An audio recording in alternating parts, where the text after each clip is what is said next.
గోదావరికని మనో చైతన్య మానసిక వికలాంగుల కేంద్రంలో మానసిక వికలాంగులకు ఆటల పోటీలు నిర్వహించారు. ఈ సందర్భంగా దీపావళి పండుగను పురస్కరించుకుని వారిలో ఉల్లాసం పెంపొందించడానికి ఈ కార్యక్రమాన్ని నిర్వహించినట్టు పోషక కమిటీ అధ్యక్షులు కృష్ణకుమార్ తెలిపారు.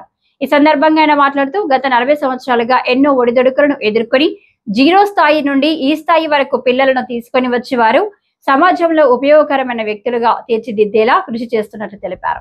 వారు చేసే వృత్తికి రోజు 40 నుండి 50 రూపాయల వరకు ఇవ్వడం జరుగుతుందని, సింగరేణి సంస్థ సహాయ సహకారాలు ఉన్నప్పటికీ ఒకప్పటిలా అందడం లేదని అన్నారు. కేంద్ర ప్రభుత్వం నుండి వచ్చే గ్రాంట్ గత 2 సంవత్సరాలుగా రావడం లేదని, సింగరేణి అధికారులు, అనధికారులు, ఇతర సిబ్బంది, విదేశాలలో ఉన్న భారతీయులు తమ సంస్థకు విరాళాలు ఇచ్చి సంస్థను ఆదుకోవాలని కోరారు.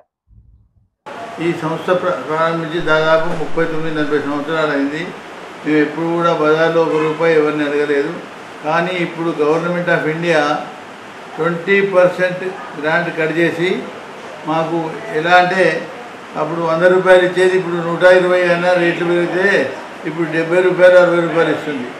ఎందుకంటే ఇది లైఫ్ లాంగ్ బర్డెన్.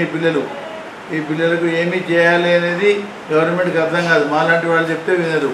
కాబట్టి ఈ పిల్లలకు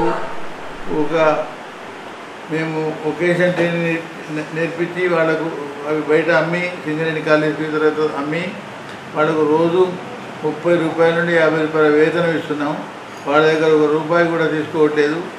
మిడ్ డే మీల్స్ కూడా కొన్ని రోజులు పెట్టాము. ఇప్పుడు ఈ మధ్యలో కొన్ని అనివార్య కారణాల వల్ల డిస్కంటిన్యూ అయింది. ఎవరైనా దాతలు వచ్చి భోజనం పెడతామంటే సంతోషం, వాళ్ళు టిఫిన్ పెడతామంటే కూడా సంతోషం. మరి సింగరేణి అధికారుల యొక్క సహాయం కూడా నేను అభ్యర్థిస్తున్నాను. గవర్నమెంట్ అధికారుల సహాయం కూడా అభ్యర్థిస్తున్నాను. తర్వాత మిగతా వ్యాపారవేత్తలు మరి ఎందుకంటే మానసిక వికలాంగులు అంటే జీవితాంతం డిపెండెన్సే. వాళ్లకు కొంతమందికి 40 ఏళ్ళ వాళ్ళకు కూడా టాయిలెట్ సాఫ్ చేసుకోవడం రాదు.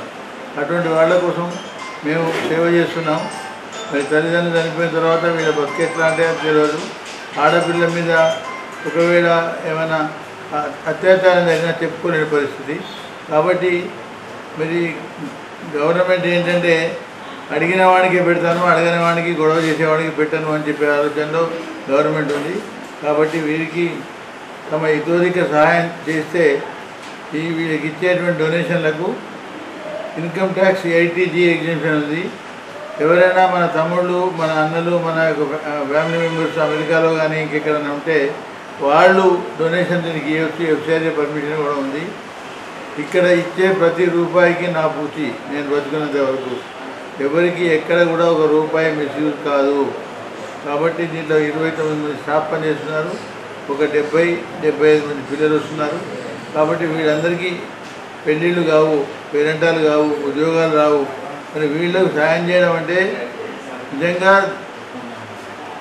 దేవుళ్ళకు సాయం చేయడమే, దేవుళ్ళ సేవ చేయడమే. కాబట్టి సింగరేణి అధికారులు, RG 1, 2, 3, 4 జనరల్ వారి యొక్క స్టాఫ్, ఎస్ఓలు, మిగతా అధికారులు వారు నేను ప్రతి దగ్గర తిరగాలంటే నేను ఇప్పుడు 20 ఏళ్ళ నాడు స్టార్ట్ చేసిన, 45 ఏళ్ళ ఇప్పుడు 68 ఏళ్ళైంది నాకు. చేయడానికి ఇప్పుడంత శక్తి లేదు, అయినా చేస్తున్నాను.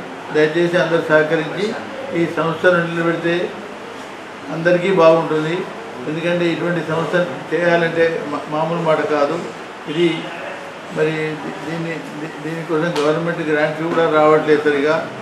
మరి కాబట్టి దీన్ని కాపాడుకోవాలని నేను కోరుకుంటున్నా.